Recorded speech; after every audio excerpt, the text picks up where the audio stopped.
Hello everyone. इस video में एक इम्पॉर्टेंट कंसेप्ट हम सीखेंगे, that is non disjunction. Non disjunction he responsible हैं डिफरेंट सिंड्रोम्स के लिए। फॉर एग्जांपल, हमने डाउन सिंड्रोम डिस्कस किया।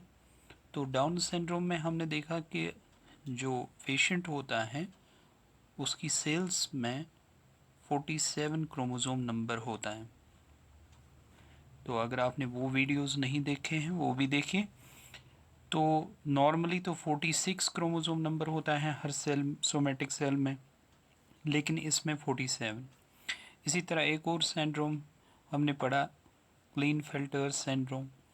अब उसमें कभी 47, कभी 48, कभी 49, यानी 47, 48 या 49 क्रोमोसोम्स भी हो सकते हैं पर सोमेटिक सेल। इसी तरह हमने एक और कंडीशन देखी, टर्नर सिंड्रोम।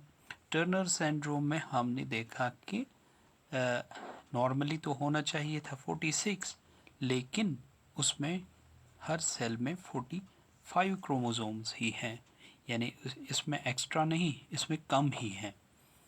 तो इन सब के पीछे एक प्रोसेस, एक एरर रिस्पॉन्सिबल है। उस एरर या उस प्रोसेस को हम बोलते हैं नॉन डिसजंक्शन। तो इस नॉन डिसजंक्शन को डिटेल में समझने के लिए हम देखेंगे कि ये गेमीट्स कैसे प्रोड्यूस होते हैं। फॉर एग्ज़ाम्पल, हम देखते हैं इसमें एक एबनॉर्मल गेमीट प्रोड्यूस हुआ। थोड़ा रिकॉल करेंगे हम जल्दी से। इसमें नॉर्मल गेमीट जो स्पर्म थी उसमें 23 क्रोमोसोम्स थे, राइट। लेकिन डाउन सिंड्रोम के एग में 23 क्रोमोसोम्स नहीं, 24 क्रोमोसोम्स थे। तो 23 24 की वजह से वो 47 बन गया। अब ये एक्स्ट्रा कहाँ से आ गया? ये एक्स्ट्रा क्रोमोसोम जो हम देखते हैं यहाँ 24, तो ये 24 कहाँ से आ गया? होने तो चाहिए थे 23 ही। ये 24th क्रोमोसोम कैसे आ गया? शायद मियोसिस के दौरान कुछ प्रॉब्लम हुई है, कुछ हम कह सकते हैं कि इसमें नॉर्मल मियोसिस नहीं हुआ है, उसमें एक प्रॉब्लम हुई है जिसको हम बोलते हैं नॉन डिसजंक्शन। तो नॉन डिसजंक्शन असल में क्या है? ये फेलियर है। It's a failure of chromosomes to disjoin and move to opposite sides during the meiosis. It's a failure of chromosomes to disjoin and move to opposite poles.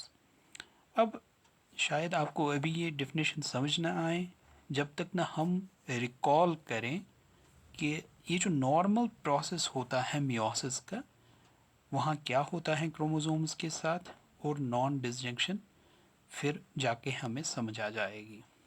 हम recall करेंगे normal meiosis में क्या होता है chromosomes के साथ। For example, हमारे पास एक सेल है।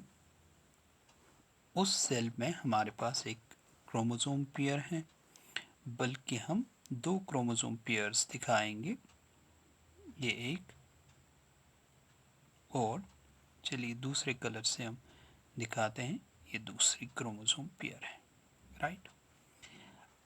अब नॉर्मल मियोसिस में क्या होता है कि पहले मियोसिस फर्स्ट होगा इसका, राइट। तो मियोसिस फर्स्ट में ये दो सेल्स बनाएंगी। तो उन दो सेल्स में आप देखोगे ये जो दो सेल्स बनेंगी, तो इसमें हर क्रोमोसोम पेयर से एक मेंबर, फॉर एग्जांपल ये पहला पेयर है हमारे पास, इस पेयर में से एक मेंबर एक सेल में चला जाएगा मियोसिस फर्स्ट के दौरान, और ये जो दूसरा मेंबर है ये दूसरी सेल में चला जाएगा।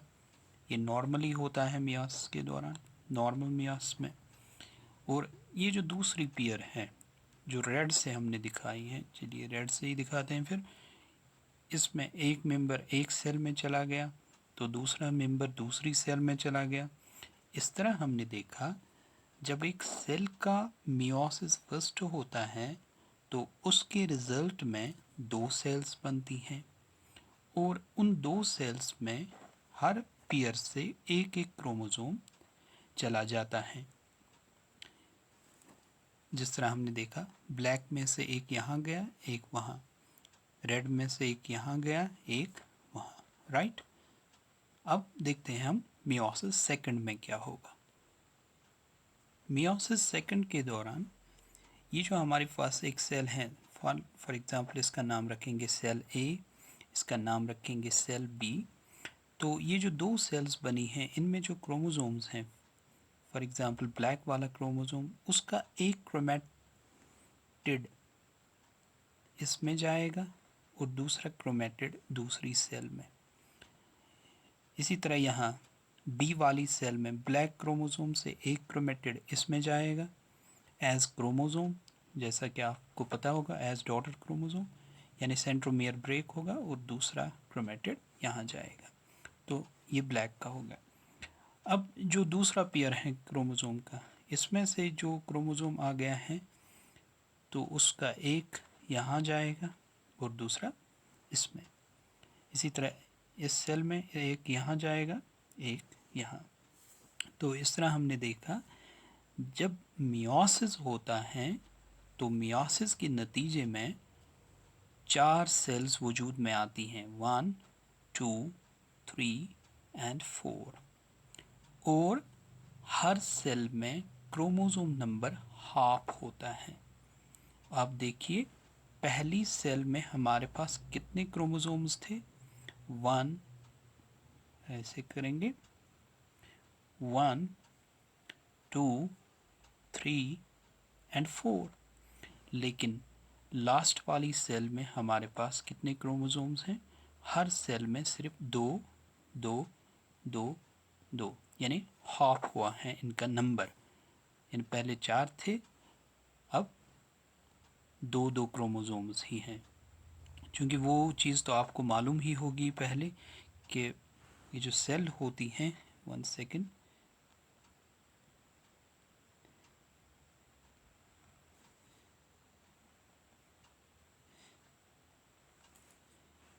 ये पहले डबल करती हैं अपने क्रोमोसोम्स को ड्यूरिंग सिंथेटिक फेज।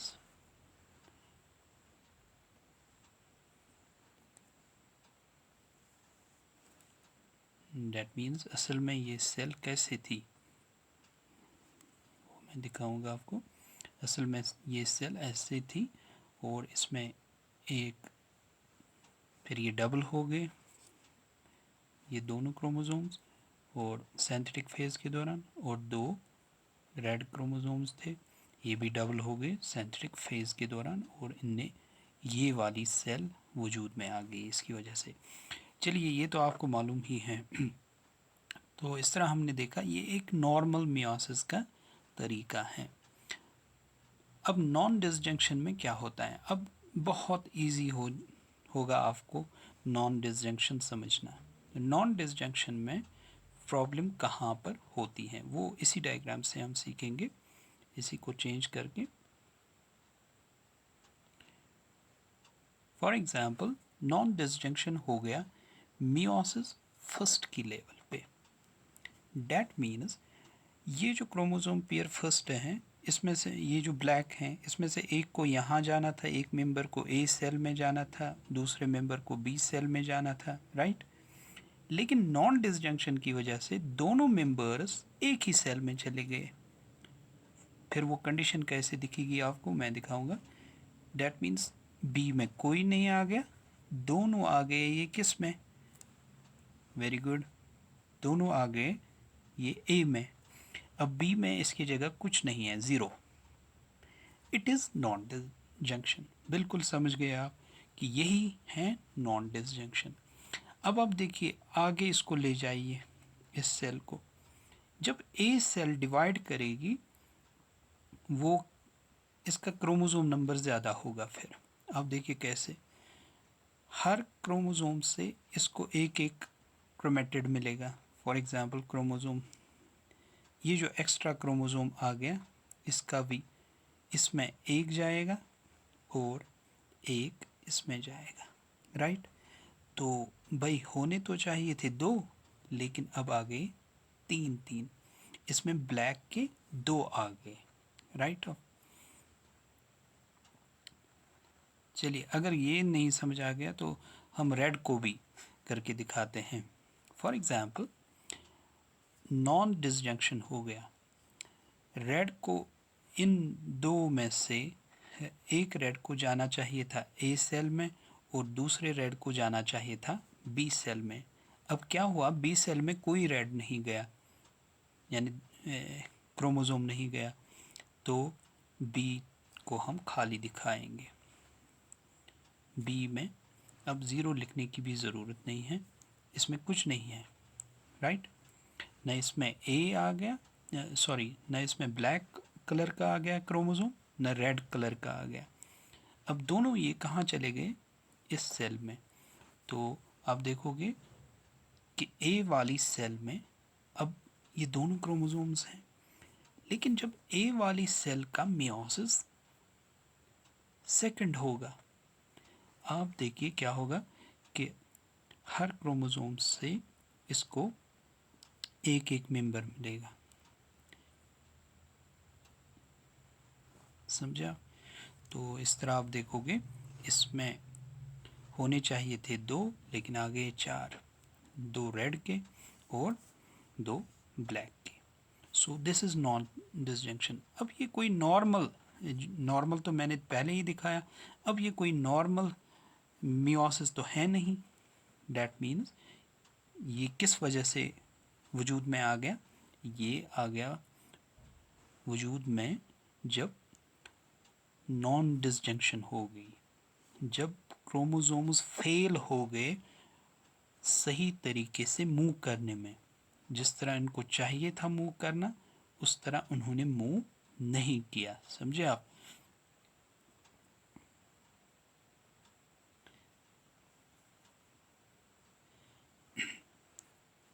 1 सेकेंड, ये मैं फिर से बनाऊंगा।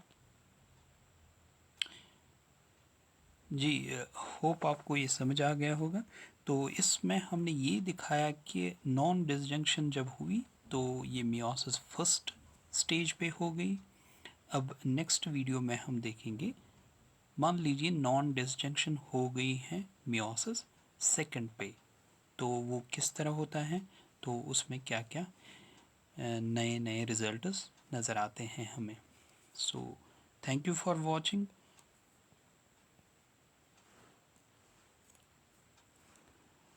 थैंक यू, ग्रीन से ही करेंगे, राइट।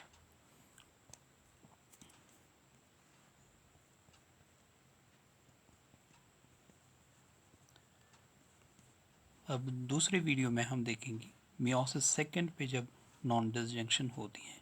थैंक्स।